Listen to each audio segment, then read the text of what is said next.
வணக்கம் நலம்தானா சேனல். காரைக்குடி வெள்ளாப்பம் செய்ய போகிறோம். பாருங்கள், அதுக்கு உளுந்தும் அரிசியும் இப்படி ஊற வச்சுருக்கோம். இது எப்படின்னு சொன்னால், இந்த பாருங்கள், இந்த மாதிரி தட்டி எடுத்துக்கணும். எடுத்துகிட்டு இது மேலே கூர்மூச்சாக உளுந்து எடுத்துக்கணும். கீழே உழுவுற உளுந்தெல்லாம் எடுக்கக்கூடாது. மேலே கூராக வரணும் உளுந்து. அப்படி எடுத்து ஊற போட்டுட்டு 4 மணி நேரம் ஊறணும்.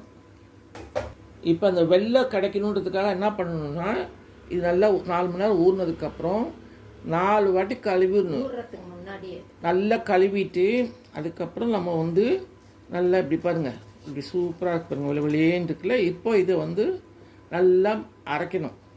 கிரைண்டர்னால் பரவாயில்ல, நம்ம கொஞ்சமாக அரைக்கிறதுனால மிக்சியில் அரைக்கிறோம். கிரைண்டரில் அரைச்சோம்னா ரொம்ப நல்லது. தண்ணியே ஊற்றக்கூடாது.